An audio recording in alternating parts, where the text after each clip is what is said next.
Muy buenos días.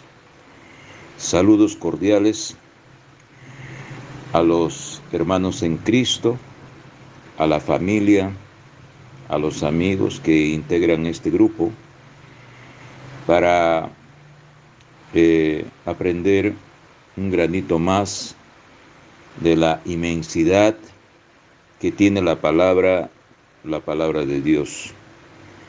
Digo buenos días porque ya es la 12:06 del día domingo, madrugada. Bueno, esta semana escogí un tema de lo que nos suele suceder de forma permanente, de forma constante, que son las pruebas. Y en el contenido de las Sagradas Escrituras podemos ver muchos personajes de la Biblia de que han pasado un sinnúmero de pruebas, que mayormente en toda su vida lo han pasado, porque es parte de la línea de la gracia de Dios, es parte de la línea del proyecto de Dios, ¿no? Y solamente vamos a tomar como ejemplo a la vida de Lot, una pequeña parte.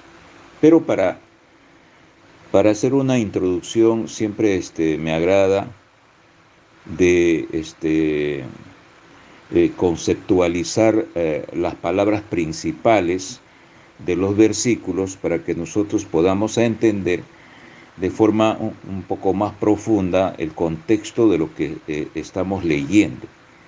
Y de paso entender también el discernimiento de dicho contexto para pasarlo a lo que qué cosa es lo que el Señor quiere decir. Eso solamente lo podemos entender por medio del Espíritu de Dios que mora en nuestros corazones, ¿no? Y si mora en nuestros corazones es porque lo hemos recibido, el Espíritu de Dios. El Señor nos lo ha dado, pero siempre y cuando hayamos hecho un pacto y de haber aceptado al Señor, a Cristo como nuestro único Salvador. Entonces, ahí hay un proceso. En la palabra del Señor, en Hechos capítulo 2, en los últimos versículos, menciona el proceso de la forma como la persona puede convertirse en un verdadero hijo de Dios. O sea, no es una referencia vocal simplemente en decir yo soy hijo de Dios y hago lo que yo quiero. No es así, ¿no? Para eso el cristiano tiene su código, tiene su orientador de leyes, que es la palabra de Dios. Así como el abogado cuando trabaja como juez, cuando trabaja como fiscal, cuando trabaja como abogado independiente, ¿no? Y así como otras profesiones tienen sus reglas, tienen sus leyes, de la forma como se van a regir procesalmente, tienen sus leyes orgánicas, tienen sus reglamentos, sus decretos, sus ordenanzas. Igualmente, el cristiano también tiene eso. ¿Dónde? En la palabra de Dios, en la Biblia. Por eso la persona que quiere ser un verdadero hijo de Dios tiene que tener en su mano las sagradas escrituras, ¿no? La palabra del Señor dice, el que viene a mí, el que tiene sed, que venga. Y sed es un sentido espiritual, el que quiere aprender de la palabra del Señor, el que desea saber quién soy yo, el que desea saber mi proyecto, el que desea saber mi reino, cómo está compartido, distribuido, ¿no? Entonces tenemos nuestras reglas, amados hermanos, y dentro de esta regla, dentro de las Sagradas Escrituras y dentro de nuestro estado de vida, nosotros pasamos por muchas pruebas.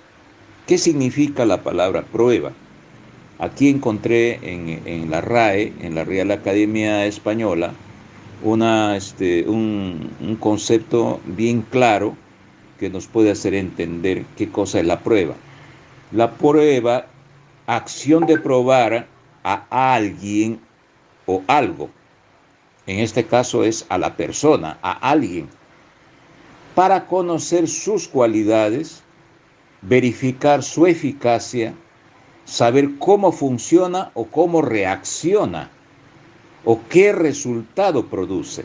Entonces ya se imaginan ustedes, en esta enseñanza, en este tema, le vamos a tocar a la persona de Job, ¿no? De la forma, cómo Dios quería ver su cualidad, cómo Dios quería ver su eficacia, cómo él tenía su corazón, cómo reaccionaría en tanto que le pudiera colocar una prueba a Job, ¿no? Y cuál es el resultado al final de la conducta de Job cuando Dios le pone una prueba, ¿no? Muy bien. Este libro de Job, según los estudios históricos, es uno de los libros más antiguos.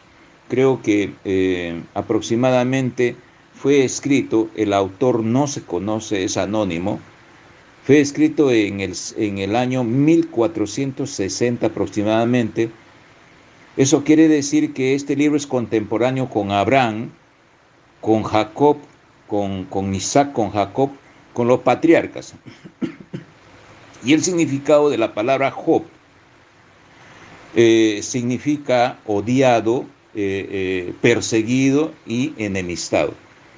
No tengo una referencia en todo el libro, no hay una referencia de lo que tiene a ver con este significado de Job, pero yo personalmente presumo de que este significado de odiado, enemistado y perseguido era por causa que Satanás le odiaba, que Satanás tenía una enemistad con él, ¿no? Y le empezó a perseguir. Pero aquí vamos a aclarar, le empezó a perseguir autorizado por Dios. Muy bien, vamos a tratar de leer los primeros versículos y vamos a hablar, vamos a discernir el capítulo 1, del versículo 1 al 12, y luego nos podemos pasar al versículo 20, ¿no? ¿Por qué? Porque el tiempo es prudentemente, para no ser cansativo también, pero al final el que tiene sed de la palabra y está atento, ¿no? Abierto los oídos espirituales, para uno no hay tiempo, ¿no? Para madurecer en el conocimiento de la palabra del Señor. Muy bien, vamos a abrir Job capítulo 1, versículo 1, y donde tenemos que discernir, analizar la palabra, nos detenemos ahí. Job capítulo 1. Había un varón en la tierra de Uz que se llamaba Job. Él era un varón, acá vienen las cualidades de Job: íntegro, justo, temeroso ante Dios y apartado del mal. Aquí el que escribe se está refiriéndose, ¿no? Se está refiriéndose de Job. Había un varón, ¿no? Entonces alguien estaba escribiendo de Job. Versículo 2. Poseía 7,000 ovejas, 3,000 camellos, 500 yuntas de bueyes, 500 asnas y muchísima servidumbre. Aquel varón era el más grande de todos los hijos del oriente. Aquí está hablando de la posesión que tenía Job en esta tierra, de su estatus en el termómetro, en la medida que tenía referente a sus bienes materiales, a su estatus, ¿no? Imagínense aquí lo que nosotros estamos viendo en el versículo 1, estamos viendo que Job tenía una relación con Dios, ¿no? Y al mismo tiempo, paralelamente, tenía un estatus en la tierra, pero eh, no se ve todavía si es que esos bienes materiales era con relación con Dios. Claro que lo era, pero como que no aparece, pero luego lo vamos a ver, ¿no? Versículo, versículo 4. Sus hijos iban eh, y celebraban un banquete en la casa de cada uno en su día, y enviaban a invitar a sus 3 hermanas a comer y a beber con ellos.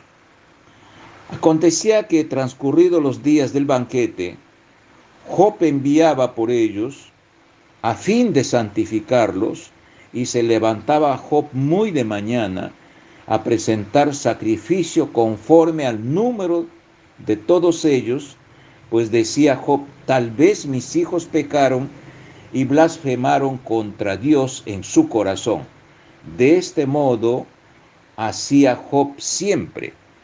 Aquí lo que vemos es la conducta de los hijos de Job y la preocupación que Job tenía de que, así como él era, él, es muy posible y de seguro es que le criaba, le criaba a los hijos enseñando el temor de Dios, ¿no? Y que sean justos delante de Dios, que sean temerosos delante de Dios, que sean rectos tanto con los hombres y delante de Dios. Entonces él levantaba holocaustos, tal vez de repente, cruzado en la mente de los hijos, ¿no? Podían cometer alguna cosa que no le agradaba a Dios. Y él levantaba. Tanto era su preocupación, imagínense. Y esa es una enseñanza para nuestros días. ¿Qué cosa lo que hacemos nosotros? Muchas veces servimos a Dios de una forma personal y no nos preocupamos por nuestros hijos. ¿Dónde estarán? ¿Qué cosa estarán haciendo? Si están orando y si están enseñándoles cada día a sus hijos el temor a Dios, ¿no? O de repente no le decimos absolutamente nada y le cubrimos con una capita superficial que ellos están bien y que ellos están bendecidos por Dios, como una falsedad, ¿no? Eso, en la clase pasada, no recuerdo ahora, hay una palabra en Corintios, habla sobre sobre la inmundicia. La inmundicia no concuerda con la palabra. Y en la raíz hebrea hacía entender de que muchas veces nosotros cubrimos delante del pueblo de Dios, cuando se enseña, cubrimos con una capita maleadita, ¿no? Para que los oídos de los hermanos, de las personas que escuchan la palabra, se sientan cómodos y no se resientan, para que siempre estén presentes en la congregación. Y eso el Señor los califica como inmundicia, ¿no? Entonces, muchas veces cometemos inmundicias, ¿no? ¿Por qué? Porque no le enseñamos verdaderamente quién es Dios, lo que nosotros hemos aprendido como padres, y no les enseñamos para que los hijos no se resientan, porque están en su juventud y tienen pues que divertirse, ¿no? Hacer esto y hacer lo otro. No agradable delante de Dios. Y miren ustedes la conducta de Job aquí. Bueno, en el versículo 6 nosotros podemos ver, siempre estamos en el capítulo 1 de Job. Aconteció cierto día que vinieron los hijos de Elohim para presentarse ante Yahweh. Y entre ellos llegó también Satanás para presentarse ante Yahweh. Entonces Yahweh preguntó a Satanás: ¿de dónde vienes? Y Satanás respondió a Yahweh diciendo: he rondado por la tierra y anduve por ella. ¿Vean? Aquí quiero detenerme en el versículo 6, cuando la palabra se refiere los hijos de Elohim. Me puse a investigar este origen y en su profundidad, tratando de sacar información de los libros apócrifos, de los libros apócrifos y de lo que está también en el contenido de la palabra del Señor. Unos refieren a los hijos de Elohim.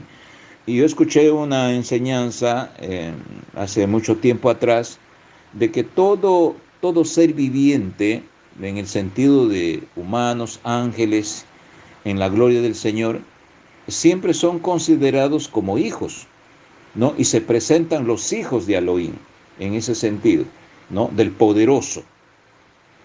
En otra versión, en otro estudio, hacen como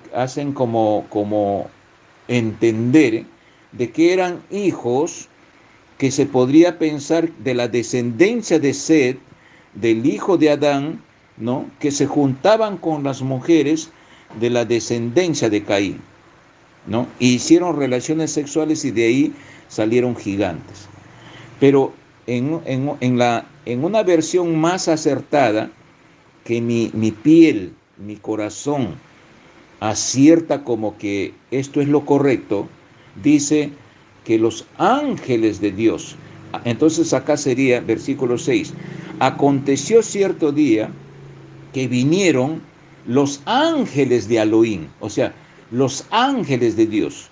Hay una versión en un estudio profundo como que da a entender que se está refiriéndose a los ángeles caídos de Dios. Y hay una versión que habla sobre los ángeles en el sentido genérico, los ángeles de Dios. Entonces, sea cual fuera de los dos, ¿no? Es ángeles. Entonces, y luego también dentro de la gramática aramea, dentro de la gramática hebrea, hace entender que el Señor convoca a una asamblea. Vean ustedes, o sea que en la gloria de Dios, en donde el Señor tiene su reino, el Señor hace asambleas.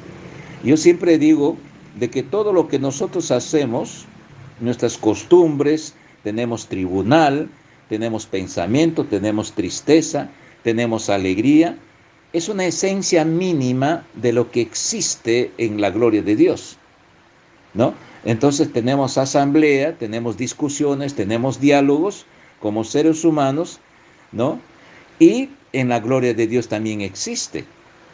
Pero hay algo curioso, de que cuando se embrionó en el reino de Dios la soberbia, entonces el hecho negativo se separó de la gloria de Dios. O sea, ahí no entra pecado, ¿no? No entra pecado. Por ese motivo que la primera soberbia, ¿no? de haber querido sublevarse Satanás de la majestuosidad de Dios, es que el Señor lo separa de la gloria de Dios, ¿no? Lo separa de la morada de su propiedad. O sea, es como quien decir, ellos tienen una casa, los ángeles tenían su casa, su propiedad. Entonces Dios les separa de la propiedad que era el reino del Señor, ¿no? Es un análisis muy, muy hermoso esto, ¿no? Pero no se sabe si todos los ángeles eran caídos, pero sí en la asamblea estaba Satanás. Entonces también se puede deducir de que Dios permite la entrada al reino de Dios provisionalmente para que Satanás dé cuenta de las cosas que él hace ordenados por Dios. Porque aquí Satanás no actúa por su propia cuenta. Aquí nosotros estamos viendo que no actúa por su propia cuenta, ¿no? Sino que todo lo que Satanás hace tiene que estar permitido por Dios, tiene que estar autorizado por Dios. Entonces, acá le dice Satanás, he rondado por la tierra y anduve por ella. ¿Qué nos hace aclarar esto? De que Satanás no es omnipresente. O sea, no está al mismo tiempo en todos los lugares. Es un sujeto individual, es un ángel caído individual, ¿no? Que tiene que andar y tiene que rondar, ¿no? A donde quiera que se vaya, de una forma individual. Muy bien. Entonces, aquí, ¿qué cosa es lo que vamos a ver aquí con la concordancia de los ángeles de Dios? Eso lo podemos ver en un versículo, solamente como para hacer referencia, porque hay varios. En Génesis capítulo 6, versículo 2 específicamente. Y dice que viendo los hijos de Dios, ¿no? O sea, estos hijos de Dios, le he puesto aquí entre paréntesis, refiriéndonos a los ángeles de Dios.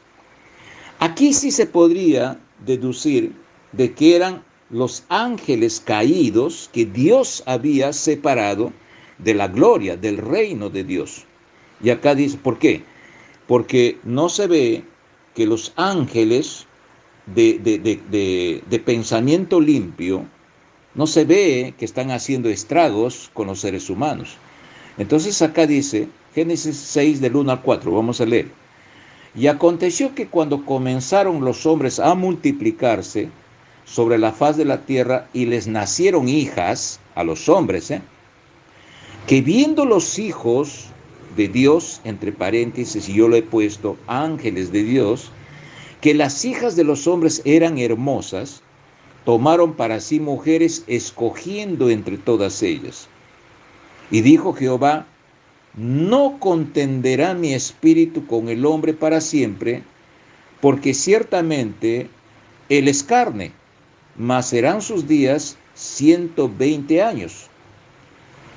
4. Había gigantes en la tierra en aquellos días, y también después que se llegaron los hijos de Dios a las hijas de los hombres, y les engendraron hijos. Estos fueron los valientes que desde la antigüedad fueron varones de renombre. Esta palabra valientes y esta palabra renombre, en la traducción original, no era como que un prestigio, tal vez en la opinión o en el pensamiento humano, se admiraban por estos gigantes en el sentido de que eran poderosos guerreros, en ese sentido, poderosos guerreros. Muy bien, acá ahora viene la personalidad de Dios. En el versículo 8 nosotros vamos a ver la personalidad de Dios. Job capítulo 1, versículo 8. ¿Qué cosa es lo que dice aquí?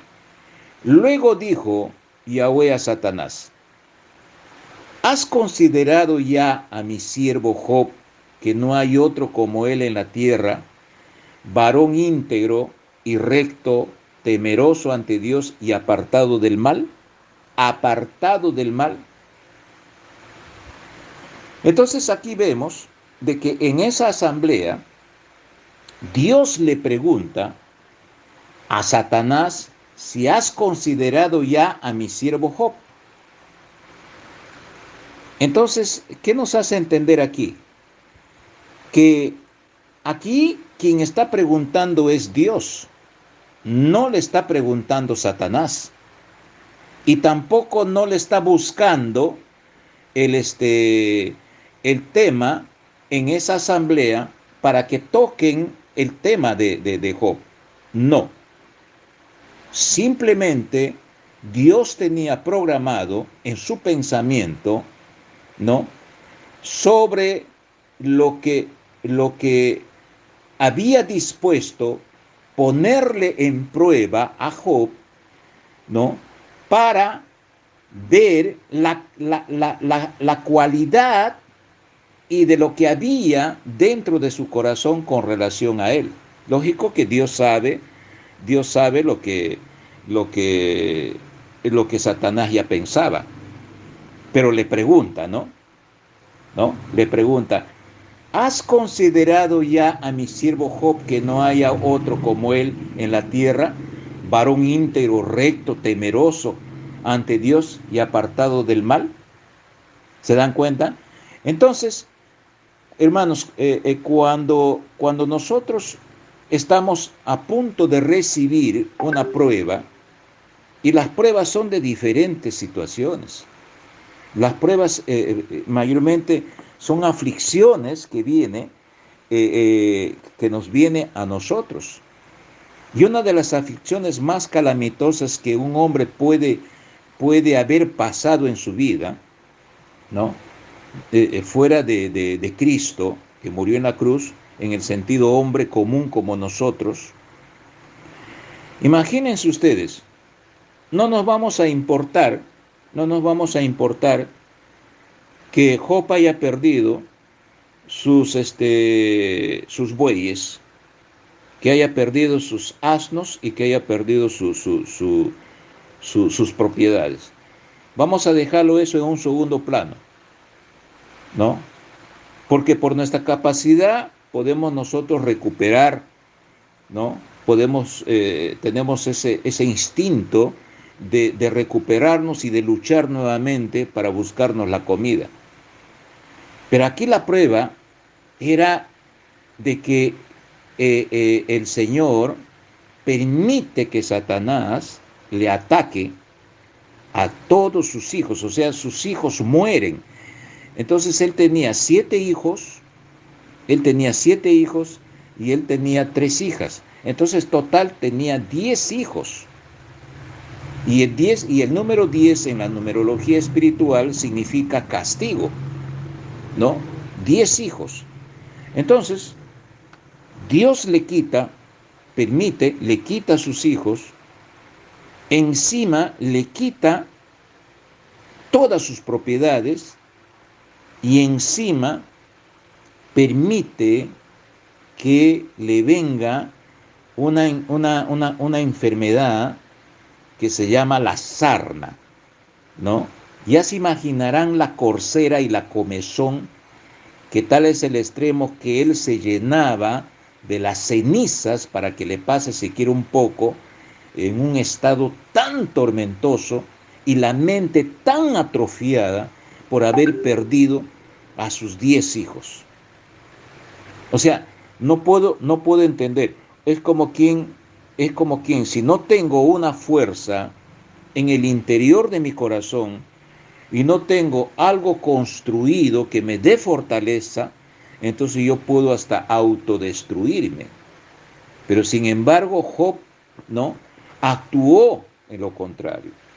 Miren ustedes, entonces viene la pregunta, el Señor, aquí nosotros estamos determinando la personalidad de Dios, cómo actúa, ¿no? Porque Dios pregunta. Entonces Dios es el que da la iniciativa para ponerle prueba a un hijo. Y presten atención, siempre les he dicho, no hay que mezclar la prueba con la disciplina. Porque aquí nosotros estamos viendo de que Job no había cometido nada que sea desagradable delante de los ojos de Dios. No había cometido nada.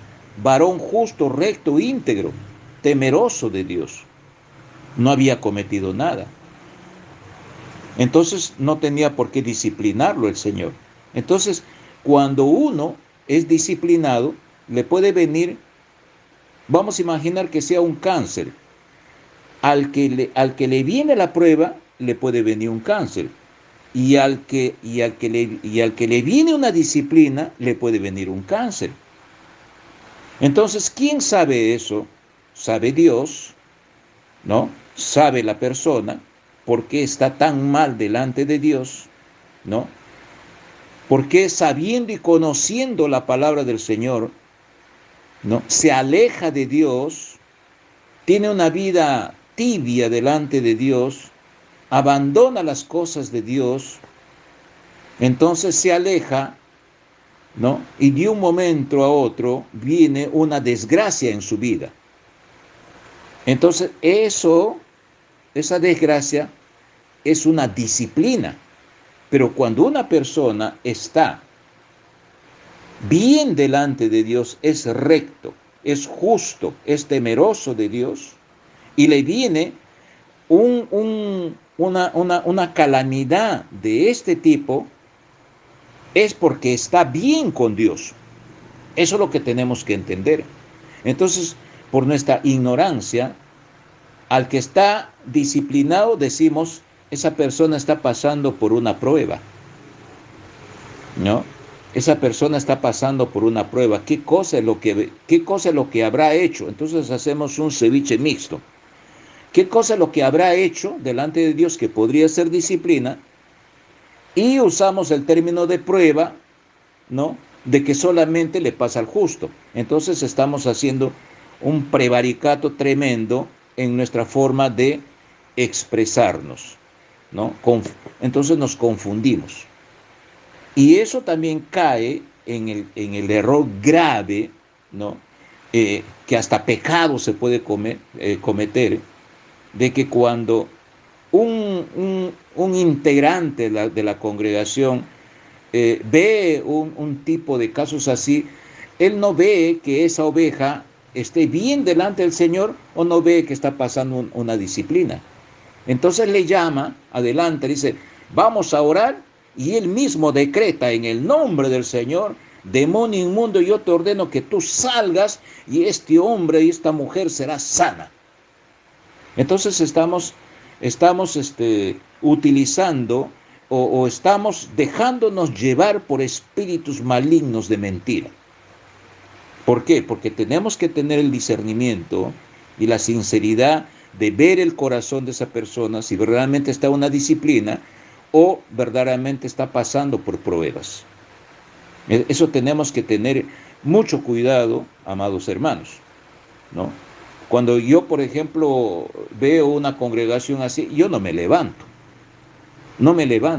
porque tengo que yo hacer mi evaluación, ¿no? Tenemos que tener mucho cuidado en eso, hermano.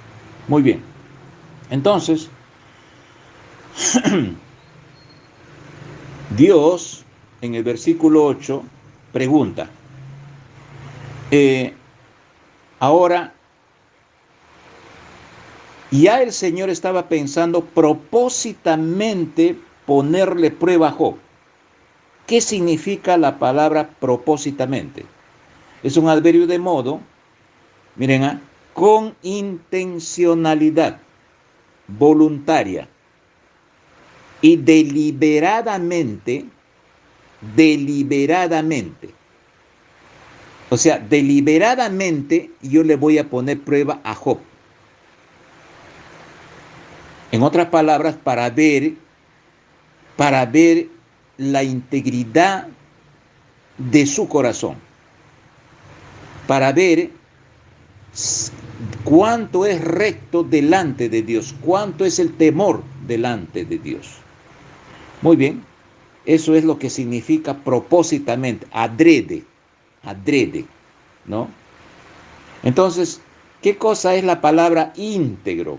O sea, para ver las cualidades de Job. Él era íntegro, era recto, moral, era temeroso de Dios. Vamos a ver, como quien decir, para copiarnos como cristianos, que también nosotros debemos de ser justos, debemos de ser rectos, temerosos de Dios. Y ojo que aquí, presten atención, hermanos, que en algunos versículos, no sé si lo he anotado aquí, que en esas circunstancias, y muchas veces cuando he pasado por muchas pruebas, yo le digo al Señor, ¿quién soy yo, Señor, para sublevarme delante de ti? ¿No? ¿Quién soy yo? Soy un gusano, soy un animalito tan ínfimo delante de tu majestuosidad. ¿Quién soy yo para ti? ¿No? Para creerme que yo soy la última Coca-Cola del desierto. ¿Quién soy yo? Soy un ínfimo ser humano que estoy, ¿no? bajo tu temor. Tú puedes hacer lo que tú quieras conmigo porque tú eres el creador de todo este universo. Y no puedo yo sublevarme, ¿no? Él es mi creador. Tal vez de repente no esté de acuerdo, ¿no? De algunas cosas que Él hace, pero Él es mi creador. Y tengo que obedecerle, porque yo estoy bajo gobierno. Todo cristiano, verdadero cristiano, tiene que estar bajo gobierno. Y muchas veces nosotros no nos dejamos gobernar por nuestro Creador, a pesar que hemos aceptado al Señor como nuestro único Salvador y nos desviamos del camino por muchos pretextos, por muchas necesidades o justificaciones materiales y humanas que emana o que exige esta sociedad material, nos desviamos de su majestuosidad, ¿no? Entonces, estamos en una situación, hermanos, delicada. ¿Qué es la palabra íntegro? Persona que posee entereza moral, de capacidad de ser humano, la capacidad del ser humano para decidir sobre su comportamiento por sí mismo. O sea, tenemos el libre albedrío de comportarnos, ¿no? ¿No? Por nosotros mismos. Recuerden ustedes el proceso del intercrímenes, cuando en su parte mental o subjetiva, en el camino de la ley, ¿no? Para cometer un delito o llámese pecado, primero tenemos la idea, luego tenemos la deliberación y luego tenemos la resolución, ¿no? Entonces, esos tres elementos no salen de nuestra mente, no sale de nuestra mente. Y acá dice, para decidir sobre su comportamiento por sí mismo. Entonces, ¿dónde decidimos en esos tres elementos que están? Lo decidimos en la deliberación, ¿no? En la deliberación, ¿lo hago o no lo hago? ¿No? ¿Decido hacerlo o no hacerlo? ¿Decido insultarle a mi prójimo? ¿Decido maldecirle a mi prójimo? ¿O me refreno mi lengua? ¿No? ¿Decido calificarle hechos y conductas que nunca cometió, ¿no? ¿O me quedo callado o callada, prudente hasta esperar de lo que puede aparecer y resolver con un resultado que verdaderamente esa persona es íntegra en su personalidad, y no juzgar adelantadamente? No podemos juzgar a una persona adelantadamente, siendo que ya durante mucho tiempo he visto su conducta que es íntegra delante de Dios y delante de los hombres. Entonces, es ahí, hermanos, en donde yo puedo calificarme si soy íntegro o no soy íntegro. Eso vale tanto para mí y tanto para las personas que son oyentes, ¿no? Hay que utilizar siempre la prudencia antes de hablar en contra de alguien o comentar de algo. Íntegro, persona que posee entereza moral. Muy bien. Recto, ¿qué significa? ¿Qué significa la palabra recto? Comportarse bien, pero en la palabra recto en el sentido bíblico es cuando vive según la ley de Dios. Una persona recta, en este caso Job era una persona recta. ¿Por qué? Porque todas sus actitudes, todo su comportamiento y su pensamiento siempre estaban, se podría decir la palabra, asesorados en la cubierta de la voluntad de Dios. Un ejemplo simple: Señor, si es tu voluntad, yo lo voy a hacer. Señor, vengo delante de tu presencia para consultarte, Señor. Dame una señal por sueños, por avisos. De repente alguien viene, toca mi puerta. de repente, Señor, dame una señal, que yo sienta en el Espíritu de que tú me estás respondiendo, amado Dios. Entonces, esa es una persona que vive constantemente dependiendo de ese gobierno. El Señor a mí me gobierna cuando yo me dejo gobernar. Pero si yo tengo mis propios pensamientos, ¿no?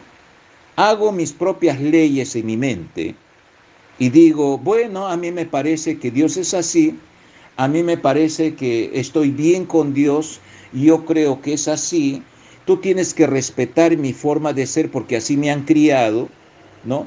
O sea, siempre hablando del yo. Yo pienso, a mí me parece, yo creo que por aquí, esa persona no vive de acuerdo a la voluntad de Dios. ¿Saben por qué? Porque cuando una persona habla de Dios con su propio ego, no pasó de su propia racionalidad humana. No pasó su texto y su contexto de lo que leyó en algún momento, no pasó de su ego, no pasó de su yo, no pasó de su propio ser, no pasó de su propia persona. Entonces, para entender y vivir de acuerdo a la ley de Dios, es primero haber recibido ese don que es un regalo del Espíritu de Dios, para que el Espíritu de Dios nos abra la mente en su calidad de maestro, para que nosotros podamos entender y pasarlo y colarlo nuestro pensamiento al pensamiento de Dios. Eso es ser recto delante de Dios. Y eso es lo que tenía Job. ¿Qué cosa es la palabra moral? Conjunto de costumbres y normas que se consideran buenas para dirigir o juzgar el comportamiento de las personas en una comunidad. En una comunidad. Ahora, ¿cómo yo lo discierno? Hay comunidad social en lo que nosotros vivimos. Muy bien, pero aquí lo importante, hermanos, es vivir en la comunidad del reino de Dios. Entonces, si tomamos serio esa moralidad espiritual de lo que nosotros hemos aprendido en el reino de Dios, entonces nuestro comportamiento se va a reflejar por nuestros poros y se va a expresar nuestra conducta en el exterior para que la gente nos vea. ¿Qué tipo de Pedro eres? ¿Qué tipo de José? ¿Qué tipo de Patricio? ¿Qué tipo de Ricardo eres?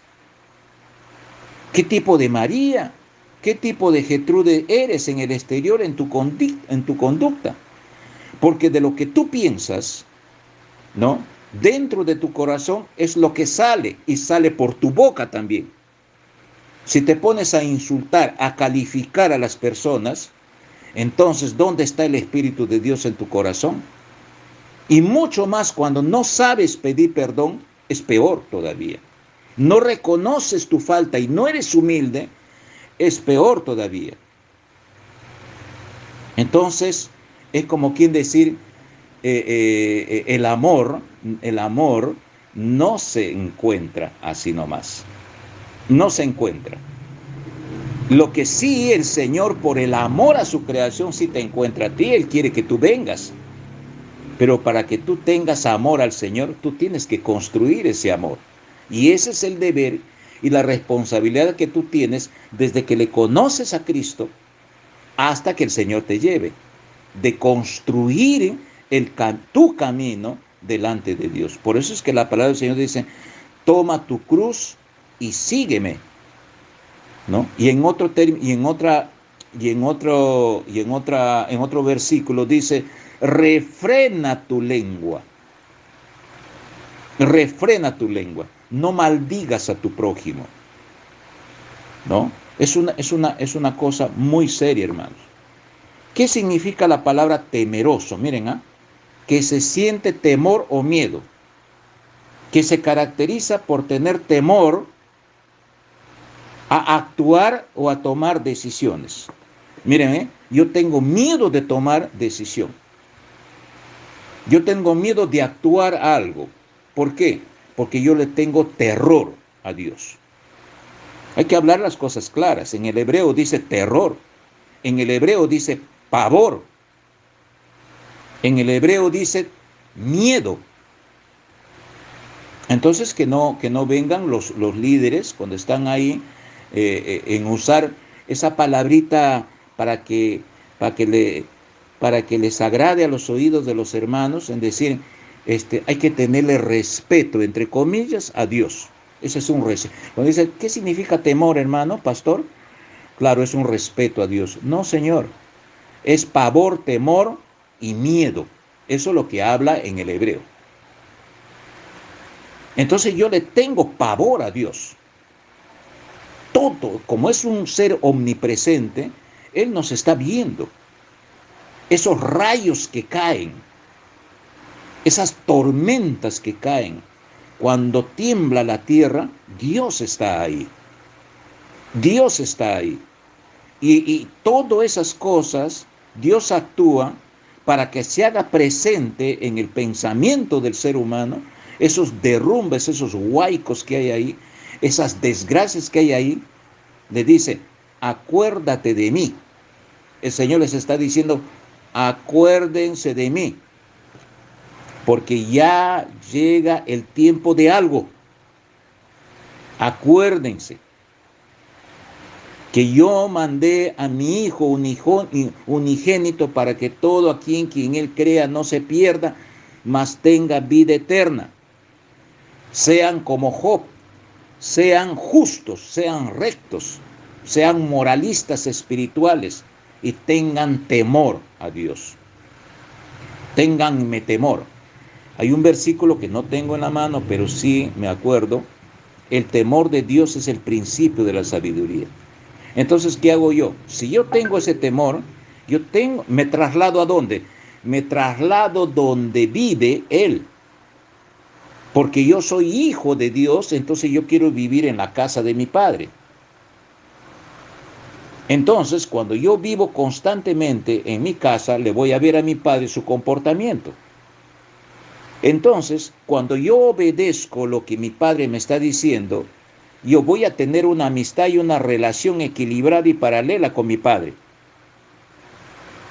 Yo no le voy a temer, no le voy a tener miedo, no le voy a tener pavor, porque yo estoy a su lado y estoy cubierto, ¿no?, por las alas del Omnipotente. Pero si yo estoy fuera de su cubierta, entonces ese temor, ¿no?, yo voy a estar viviendo bajo las tinieblas. Voy a estar viviendo sin su cubierta. Voy a estar viviendo sin su seguridad. Por eso es que dice, el temor de Jehová es el principio de la sabiduría. Entonces, ¿qué quiere decir? Para que tú no lo tengas temor, para que tú no me tengas temor, entonces yo te voy a mandar, recibe el Espíritu Santo en tu corazón, porque Él está calificado como maestro para que Él te enseñe, para que tú estés de mi lado. Pero cada uno tiene sus dioses. Eso se llaman dioses utilitarios.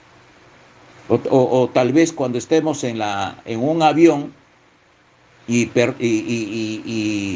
pedimos perdón de toda nuestra vida cuando estamos en el aire, porque tenemos miedo de que ese avión se caiga. Y cuando ya aterrizamos, nos olvidamos de Dios.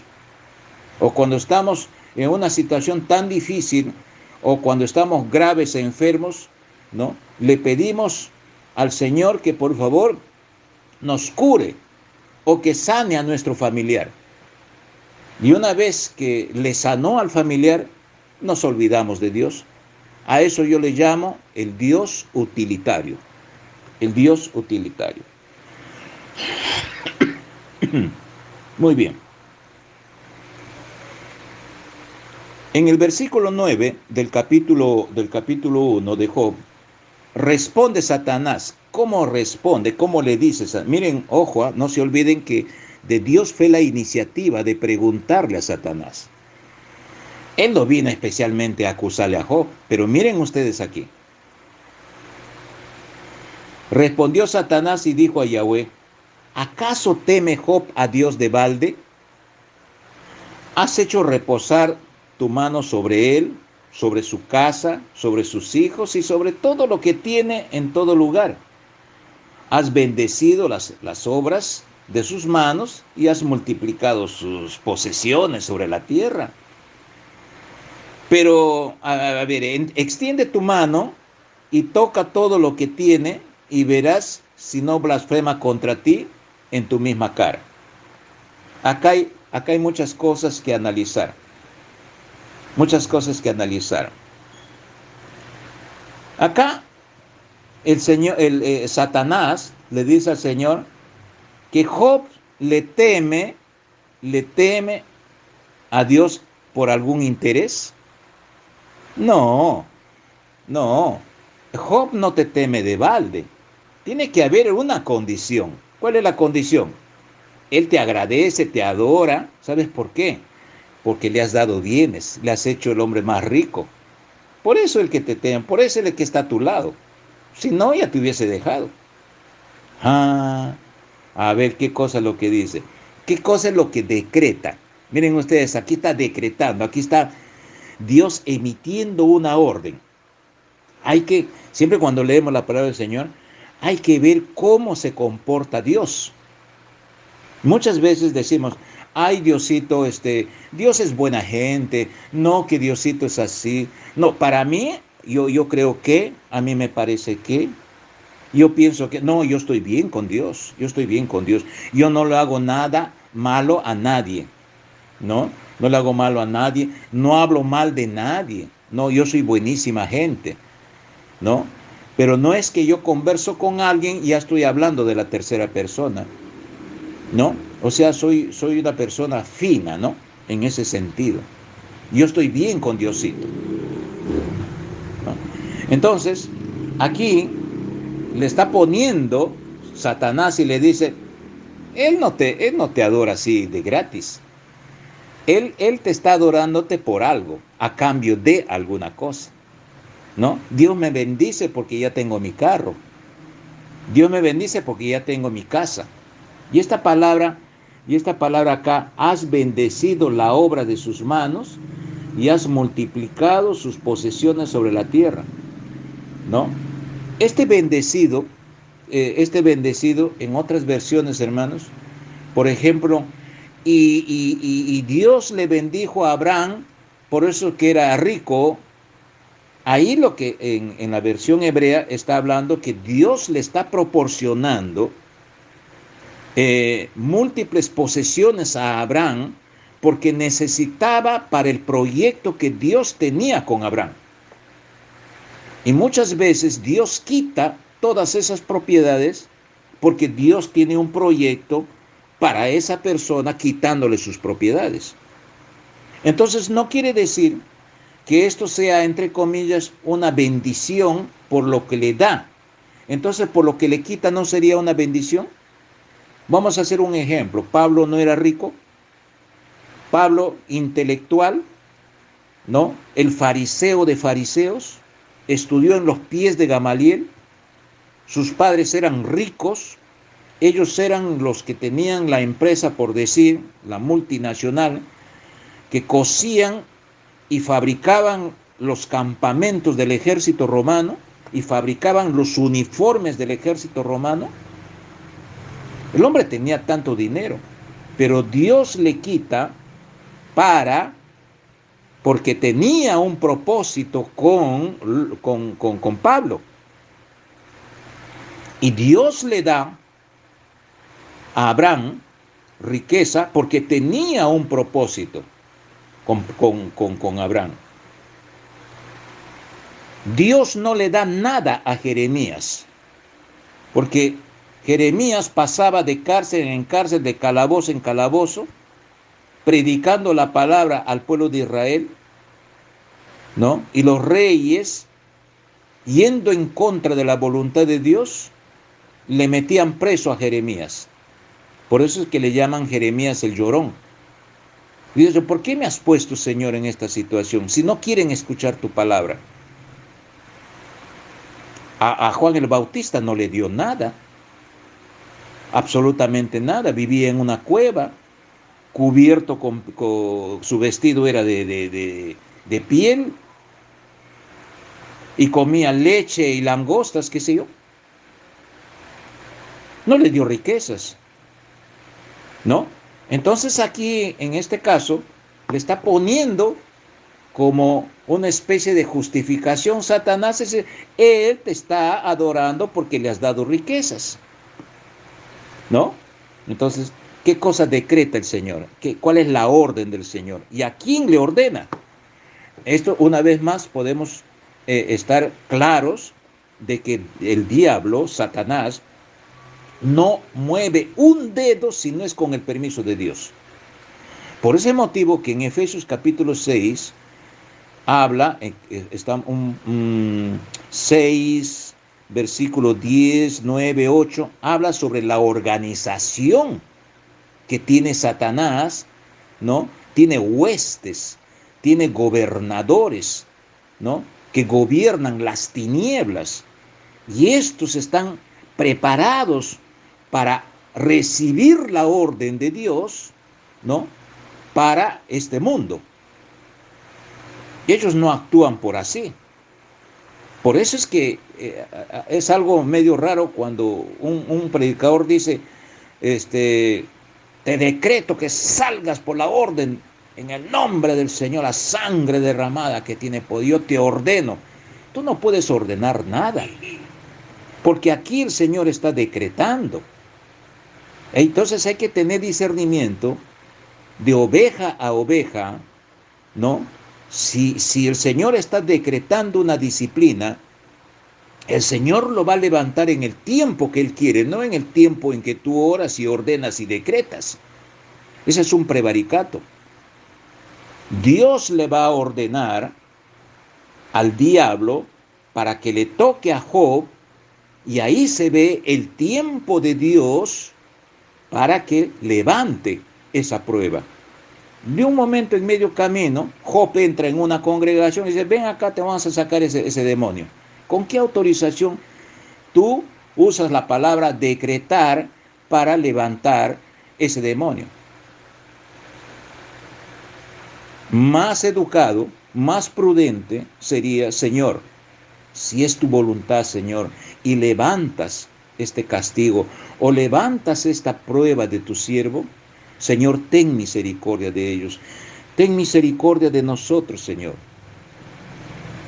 Si alguien está enfermo en este momento que están escuchando este audio, Señor, si yo estoy enfermo o yo estoy enferma y tú has permitido que el enemigo me toque, Señor, yo te pido primeramente perdón, Señor, y reconozco la grandeza de tu nombre. Yo quiero servirte, Señor. Yo quiero ser agradable delante de tus ojos, Señor. No me interesa lo que pueda pensar la gente.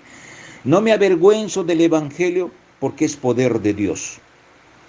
No me interesa lo que pueda pensar mi colega, que el doctor, que el fiscal, que el juez. No me interesa que mi vecino.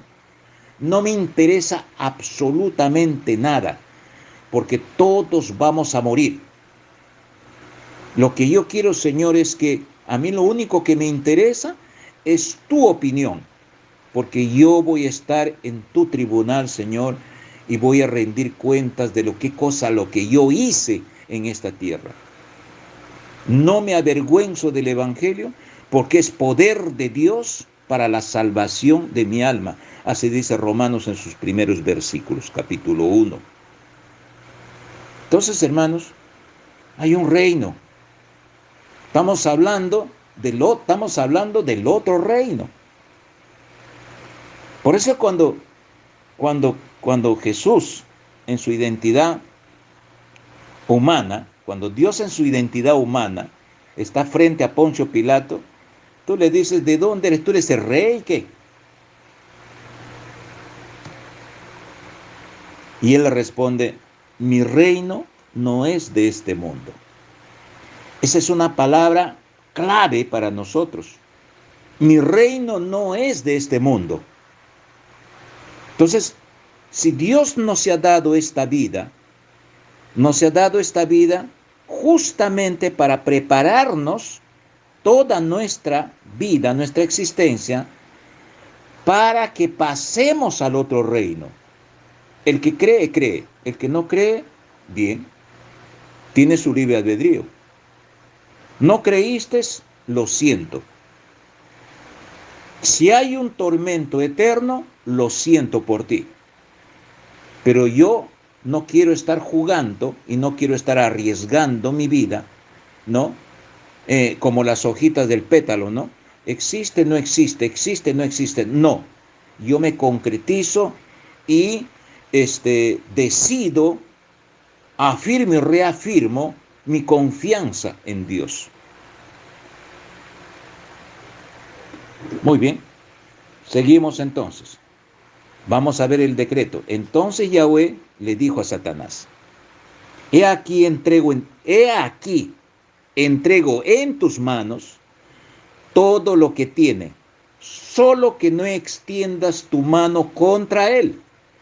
Y salió Satanás de delante de la presencia de Yahweh y se fue a arrasar, pues hubo tormentas, todo arrasó, se llevaron a sus hijos, a sus 10 hijos, casas, los animales, murieron todititos y solamente quedó, ¿quién quedó? Solamente quedó Job y quedó su mujer. Ahora vamos a ver la diferencia de estas dos personas. Entonces, ¿qué pasó? En el versículo 20, ya del 12 nos estamos pasando al 20. Entonces Job se levantó. Ahora, ¿cómo tú actúas siendo una persona que estás bien con Dios? ¿Cómo tú actúas? ¿No? ¿Cómo está tu integridad? ¿Cómo está tu rectitud delante de Dios?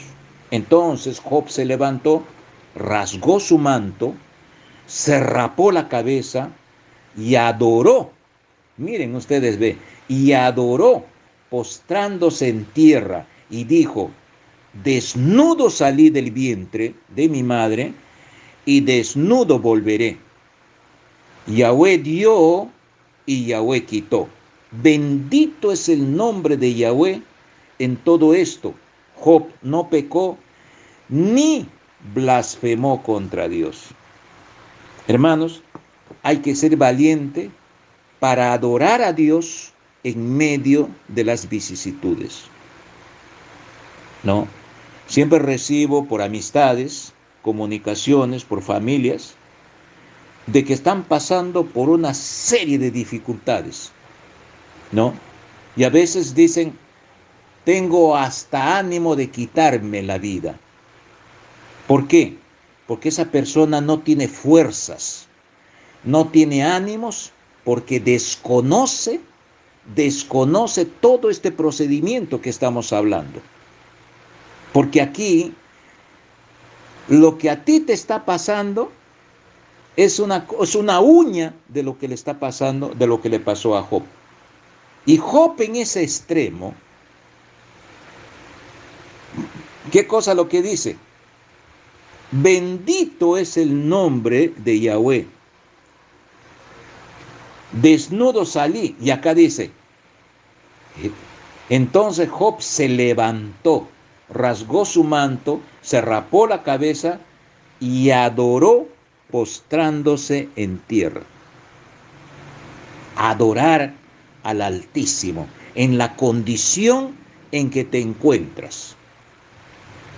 Entonces, cuando te viene algo y te satisface ese momento, Dios te está cuidándote, Dios te está cubriendo de alguna necesidad, póstrate delante de Dios y no digas: ay, qué casualidad.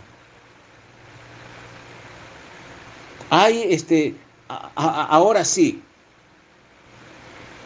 una condición. Si tú me das, yo te quiero. Si no me das, no te quiero. Entonces, aquí lo primero, hermanos, es de que Job no pensó en nadie. No pensó en nadie. Si Dios mueve pensamientos humanos, miren ustedes, para que te cubran, es porque Dios mandó esa ayuda para ti. Pero no esa persona se fue, sino se fue ordenada por Dios para que te cubra tus necesidades. Entonces lo que tú tienes que hacer es adorarle a Dios, postrarse delante de Él y no reclamar una coma, ¿no? De decir, esta es mi desgracia, me tocó esto, ¿por qué? ¿Qué cosa lo que hice? Si tú eres verdaderamente cristiano o cristiana, imita lo que hace Job. Aquí estamos hablando ya de la conducta de Job. Tan fuerte era su integridad delante de Dios que se postró y adoró, ¿no? En tierra se postró ahí, inclinó su cerviz y le dijo, Señor, y le adoró. ¿Qué cosa quiere decir adorar? Reconocer la grandeza y el poder de su naturaleza de Dios. Entonces, cuando Dios ve eso, hermanos, Dios tiene su tiempo en el momento que te va a levantar esa prueba.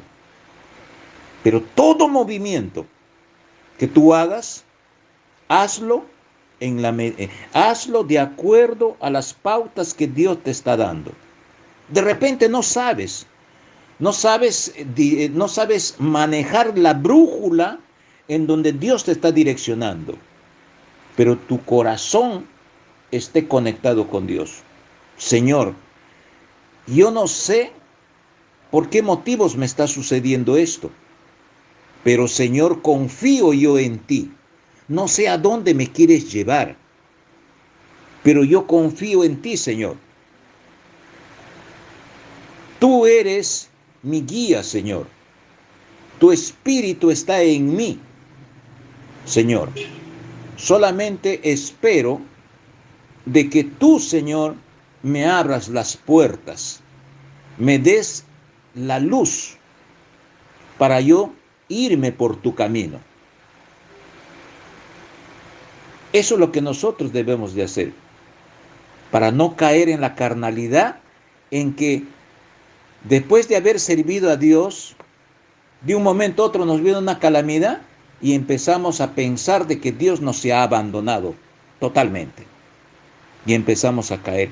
Por eso es que Dios propósitamente nos pone en pruebas para saber hasta qué punto somos fieles a Él.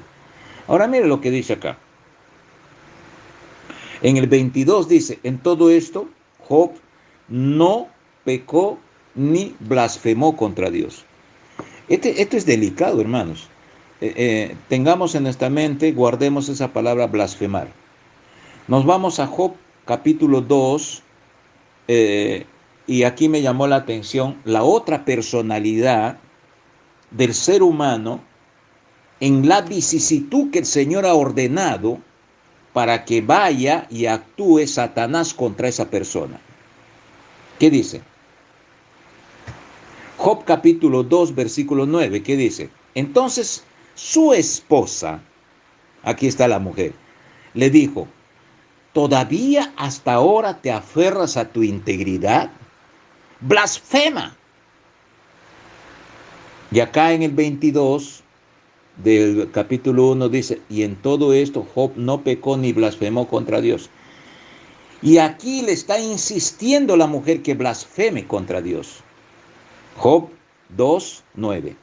Entonces su esposa le dijo, ¿todavía hasta ahora te aferras a tu integridad?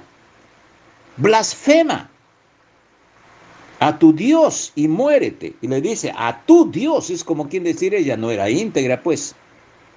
Y de seguro que no era íntegra, no era recta, no tenía temor a Dios. Entonces daba a entender como que si fuese una unión en yugo desigual. El yugo es el palo, la madera amoldada entre la cabeza de los dos bueyes, ¿no? Que ese yugo tiene que estar equilibrado en la misma altura de los dos bueyes para que los dos anden cómodos y puedan llevarse adelante para que aren la tierra. Pero si un buey era más chico y el otro buey era más alto, pues el yugo era un tormento para ellos. Ya me imagino qué mujer era. ¿no? Una mujer conflictiva, una mujer pleitista, una mujer que hablaba por hablar, ¿no? Y todavía blasfemaba, pedía e incentivaba a Job, a su marido, que blasfeme contra Dios. Y todavía dice, todavía eres recto delante de Dios. Como que hay mujeres y como que hay hombres. Job capítulo 2, versículo 10. Pero él le respondió, has hablado como se expresa una de las insensatas. De Dios hemos recibido los bienes, lógico. ¿No recibiremos de él los males? Entonces no es que se reciba del enemigo. El diablo me ha zarandeado, como que mentalmente lo independizamos y decimos, te ordeno, demonio inmundo, que tú salgas de mi vida, te ordeno, sal fuera, me declaro libre. No, el Señor es el que te va a declarar libre, y declarar es como viene del decreto. Yo decreto, a partir de ahora vas a ser libre. No que te va a declarar libre, Señor, si es tu voluntad, Señor, dame tu libertad, Señor. Mi carne ya no soporta, Señor, esta enfermedad, este cáncer. Ya no soporta, Señor, este dolor de riñones, estos pulmones que están afectados, Señor. Ya no soportan, Señor. Pablo decía, Señor, ¿por qué tengo este dolor en la espalda? Tengo un aguijón que no me deja caminar, Señor. Como que me deja concorvado, medio así jorobado camino. Ya no puedo este dolor, Señor. Y el Señor le responde, bástate mi gracia. Entonces muchas veces creemos, estamos bien con Dios.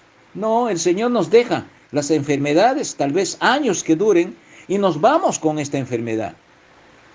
Pero no entendemos, como cristianos que somos, es de que lo que nosotros debemos de cuidar, lógico que normalmente tenemos que cuidar nuestra salud, pero espiritualmente nosotros no vamos a llevar este cuerpo a la gloria de Dios. Lo que nosotros tenemos que preocupar es la sanidad del alma, que el alma esté íntegra y que nuestro corazón desarrolle las cosas positivas para que se alimente el alma, para que esté preparada delante del tribunal de Dios. Versículo 10 dice, capítulo 2, versículo 10, pero él le respondió, has hablado como se expresa una de las insensatas. Has hablado contra Dios. Hemos recibido los bienes, no recibiremos de él los males. En todo esto Job no pecó, ni blasfemó contra Dios con sus labios. Miren ustedes. Ahora, ¿qué cosa es blasfemar? ¿Qué significa la palabra blasfemar? Tenemos blasfemar y tenemos insensatez. Blasfemia, del griego injuriar, o sea, injuriar. Dice, yo te voy a decir las verdades en tu cara, injuriar, ¿no?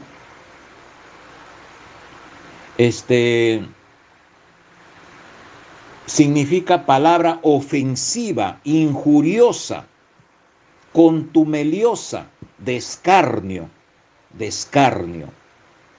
Pero en su uso estricto y generalmente aceptado, miren este concepto, se refiere a ofensa verbal contra la majestad.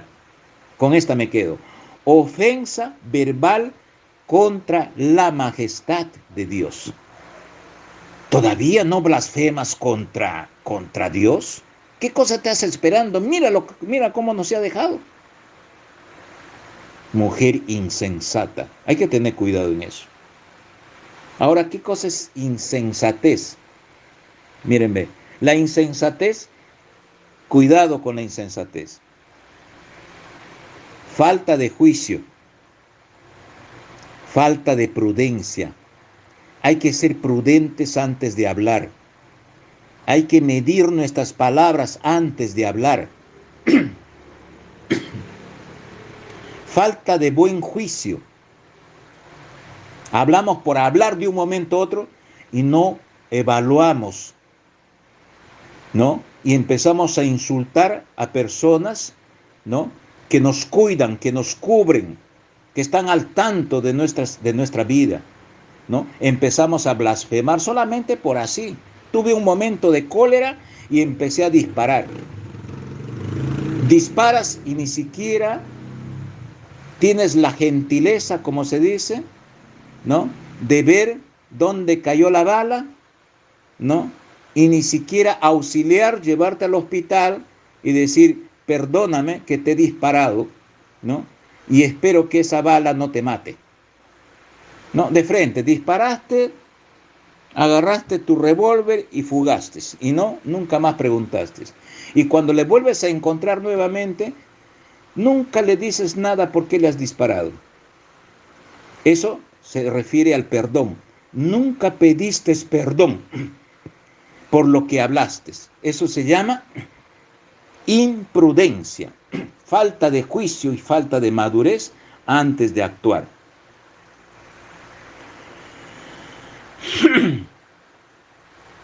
Muy bien. Vamos entonces a cuando estamos en ese estado de prueba tan grave como le ha pasado a Job. Ya estamos en la final del tema. Vamos a Job capítulo 13, versículos 14 y 16.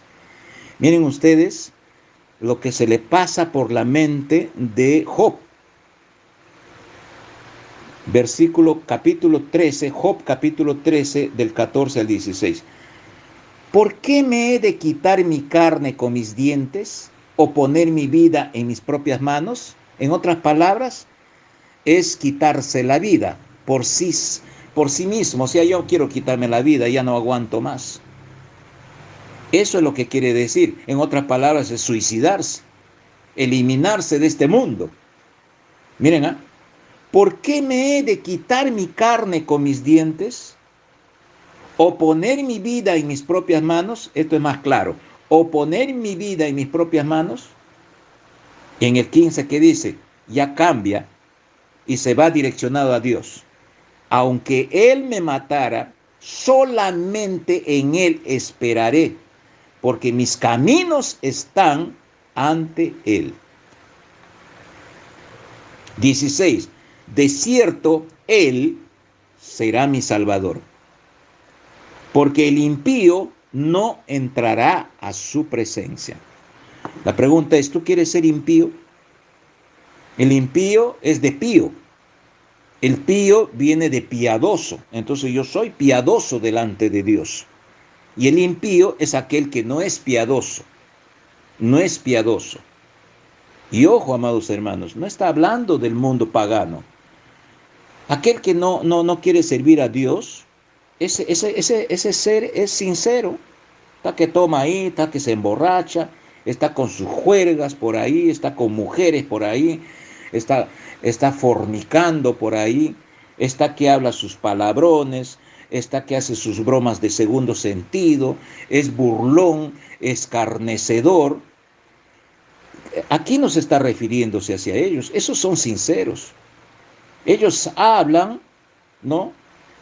Encarnecen a Dios con toda su cara, con su cara así al frente. Dice, yo no quiero servir a Dios. Aquí este impío está hablando a su propio pueblo. Está hablando a su propio pueblo. De cierto, Él será mi Salvador, porque el impío no entrará a su presencia. ¿Por qué? Porque el de la sociedad pagana ya se sabe que él nunca va a entrar. ¿Por qué? Porque está disfrutando de este reino. Ese es su disfrute, ¿no? La vida es una sola y hay que vivirla. Chupa por aquí, chupa por allá, 2 más, 4 más. Es sincero.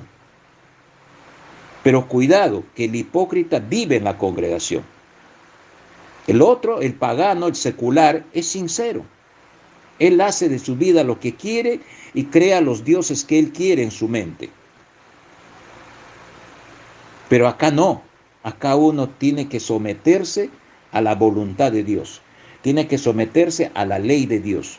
Estamos bajo gobierno de Dios. Muy bien. Para finalizar, hermanos, en cómo nosotros, haciendo una concordancia con el libro de Job, con la conducta que pasó Job con relación a la actitud que tuvo Dios, entonces ya podemos entender este versículo de Romanos capítulo 5. Vamos a leer del 1 al 5. Miren ustedes. Así pues, por cuanto somos justificados por medio de la fe, tenemos paz para con Dios mediante nuestro Señor Jesucristo. Hasta ahí tranquilo, el mar está tranquilo. Versículo 2. Por quien fuimos acercados por medio de la fe a esta gracia en la que estamos y nos deleitamos en la esperanza de la gloria de Dios. Allí continúa el mar tranquilo. Qué bonito, no pasa nada, seguimos sirviendo a Dios. Pero, acá viene la preposición adversativa. Pero, no solamente en esto, sino que también nos gloriamos en nuestras aflicciones. En otras versiones dice, nos gloriamos en medio de la tribulación. Nos gloriamos. Qué raro, ¿no? ¿Alguna vez han escuchado que nosotros, vamos a imaginar que va a venir una tormenta y arriba vía satélite se ve el ojo de la tormenta? Y cuando estamos en el medio de la tormenta, el Señor nos manda que estemos en paz. Algo raro, ¿no? Nos gloriamos. Oh, gloria al Señor. Tú eres Dios tan fuerte y poderoso. Gracias, Señor, por las lluvias que nos das.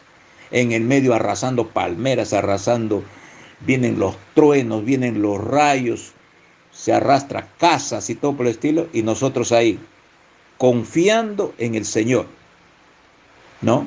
Eso puede ser literal, puede ser con una enfermedad grave, puede ser pasando necesidades fuertes. Decimos, Señor, danos fuerza, amado Dios, porque tú estás con nosotros. Tú me proteges, Señor. Tú nunca abandonas a tus hijos. Hay un versículo que no tengo la cita de David que dice, nunca vi hijo de Dios que mendigue pan.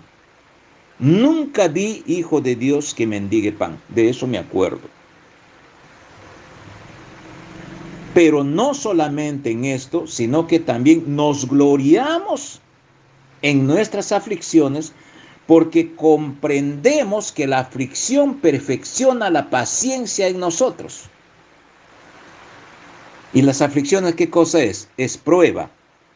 En otra versión dice prueba, paciencia y esperanza. Y aquí está hablando aflicciones, porque comprendemos que la aflicción perfecciona la paciencia en nosotros. Entonces ahí Job estaba perfeccionado. Esa enfermedad que tuvo, esa desgracia que le pasó a Job, él se estaba perfeccionando. Entonces cuando se perfeccionó, el Señor levanta la prueba. No castigo, le levanta la prueba. Y le da, le duplica, le triplica lo que antes había perdido, le triplica. ¿Por qué? Porque había sido fiel en el Señor. Y esa es una enseñanza de que yo no voy a esperar que el Señor me triplique. Si voy a tener un carro y me ha venido una prueba, no me va a dar 5.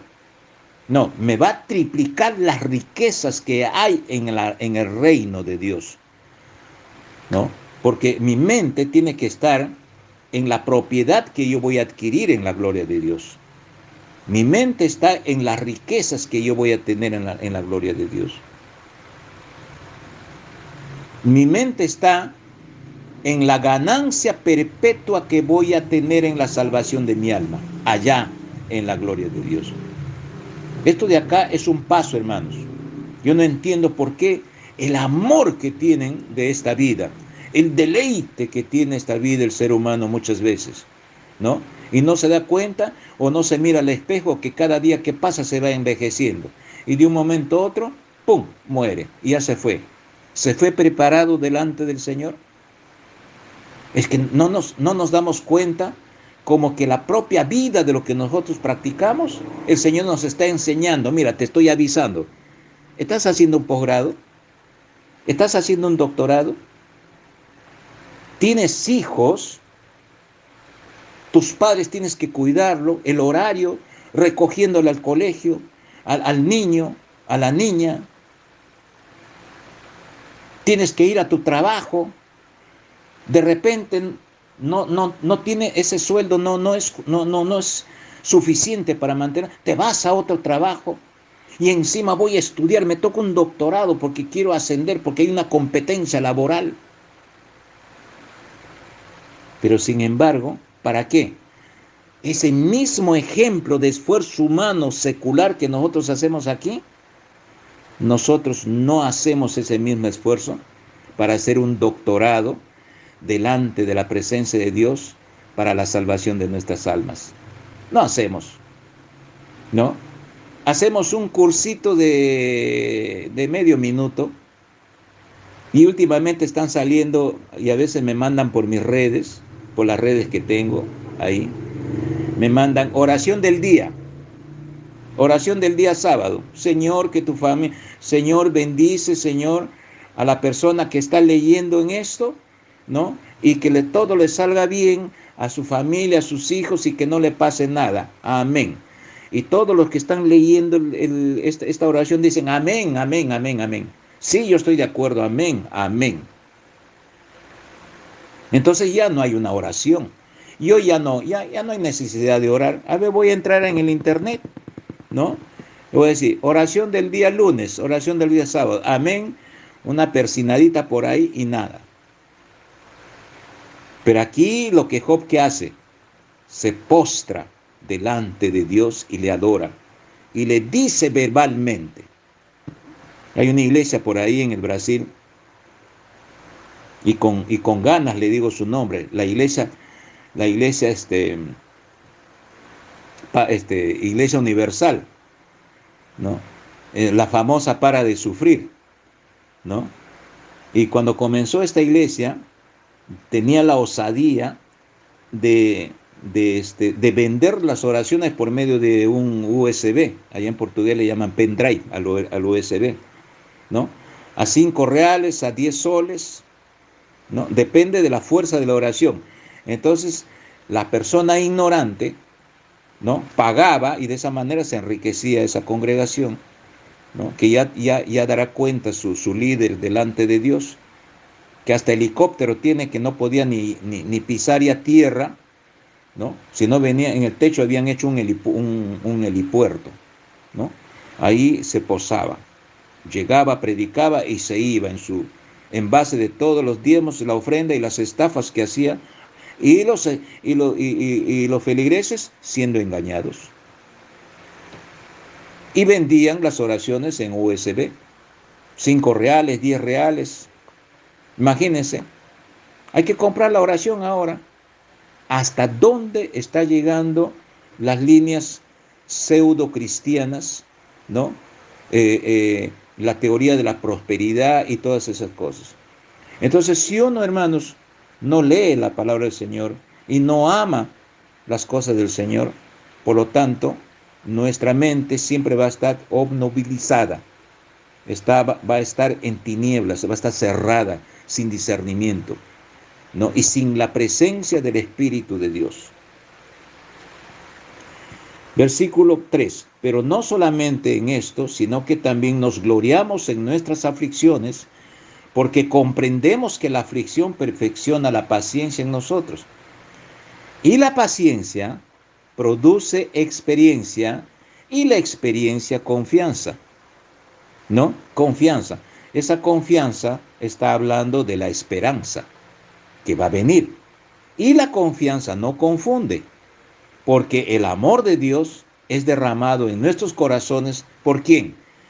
Por el Espíritu Santo que nos fue dado. Entonces, un verdadero cristiano es aquel que recibió el Espíritu Santo. Un verdadero hijo de Dios es aquel que recibió el Espíritu Santo. ¿Cómo recibió? Eso sería otro tema, ya lo hemos hablado también en el tema cómo ser verdaderos hijos de Dios, cuando en su séptimo paso y recibió el don del Espíritu de Dios. A partir de esa fecha, yo voy a andar dependiendo de mi Creador, dependiendo de la gracia, dependiendo de la ley de la gracia. ¿Cuántas son las leyes de la gracia que encierra toda la ley del Antiguo Testamento? Son 2. Ama a Dios con todas tus fuerzas, con toda tu alma, con todo tu ser, con todas tus entrañas. Ámale a ese Dios viviente. Y el otro mandamiento, ama a tu prójimo como a ti mismo. Especialmente ámale a tu enemigo. Eso es lo que dice la palabra del Señor. Porque el evangelio, hermano, no es para el amigo. El amigo ya está de tu lado. El evangelio es el desafío para amar al enemigo. Porque si no amas a tu enemigo, entonces Dios también no te amará a ti. ¿Entienden, hermanos? ¿Por qué? ¿Por qué es enemigo? Porque nosotros le vemos con nuestros ojos humanos de que nos ha hecho algo o nos ha ofendido. Pero no, en la palabra del Señor dice que Cristo vino por todo el mundo, porque todos fueron creados por el Señor y Dios quiere que todos se salven. Así como nosotros vemos a ese enemigo que es ahora nuestro, nosotros éramos antes así para otras personas. Entonces hay que amarle al enemigo, hay que darle de comer. Mía es la venganza, dice el Señor. Yo me voy a vengar de esta persona que te ha hecho algo. Tú solamente sírveme y dale de comer. Eso quiere decir, si es tu jefe, si es algo, una dependencia, todo, tú sigue las órdenes. Tú obedece, déjame a mí que yo haga las cosas. Toda la persona que siembra algo va a cosechar sus consecuencias. Amén, hermanos. Entonces, esperamos que hayamos aprendido un poquito de las pruebas de lo que el Señor nos pone y de la forma, cuál es su proceder, de la forma cómo llegan las pruebas y cómo llegan las disciplinas a nuestra vida. Amén, hermanos. Esperamos que hayamos aprendido. Dios les bendiga infinitamente y pasen un domingo agradable. Pasen una semana tranquila, pueden haber vicisitudes, pero tranquilo espiritualmente, ¿no? Que Dios me lo bendiga a todos ustedes y todos los que tienen personas en su WhatsApp y tengan sed de la palabra, que quieran aprender, distribuyan, compartan esta enseñanza, hermanos, ¿no? Ya tengo conocimiento que por medio de estas enseñanzas ya se arrepintieron personas, ya se entregaron a Cristo, ¿no? Ya se entregaron a Cristo. Entonces lo que queda es preservar esa entrega y cuidarnos de prepararnos todos los días hasta que venga el Señor, porque vendrán muchas dificultades, hermanos. Y antes de que me olvide, cuando estén en oración, acuérdense de los hermanos en Cristo de Corea del Norte. Ha salido un documental de que hay como 50,000 hermanos en Cristo, de que están con cadena perpetua en las cárceles de Corea del Norte. O sea, ahí hay una persecución contra los cristianos de una forma literal. Hay una familia que hay un niño que también está condenado de 2 añitos, que con toda la familia y la parentela son capturados y metidos a la cárcel perpetuamente. Y ese niño que tiene 2 años, él va a vivir perpetuamente, caso ese país no sea liberado, o en una guerra, o en cualquier circunstancia que no sea liberado nuevamente, esas personas van a vivir perpetuamente. Pero si tienen conocimiento, ellos viven en paz, ¿Por qué? Porque están en medio de la tribulación y no les interesa lo que les pase a la carne, sino lo que debe de interesarles es lo que le va a pasar al alma. En el alma es libre esa persona. Y en oraciones, amados hermanos, oremos por estos hermanos que están encarcelados en Corea del Norte porque es un país comunista, ¿ya? Y eso es lo que llame la atención. Un cristiano, hermanos, no vota por comunista, vota por la libertad de andar libre. Aunque este sistema secular, por el otro lado, puedan haber corruptos por todo lado, cuanto es lado, entonces hay que defender humanamente en este sentido, por en cuanto este sistema que nos permite trabajar en la medida de nuestro esfuerzo, ganar libremente y no vivir como una Cuba, como una Nicaragua, como una Venezuela. Miren ustedes sus nacionales cómo andan vagando de país en país, sufriendo de hambre y todo esto. Y ellos mismos, por falta de conocimiento, han votado por esos demonios que están encabezando la presidencia en ese momento. Miren ustedes la consecuencia. Entonces hay que saber en quién también humanamente en este mundo vamos a votar. Que Dios les bendiga, amados hermanos. Hasta la próxima semana.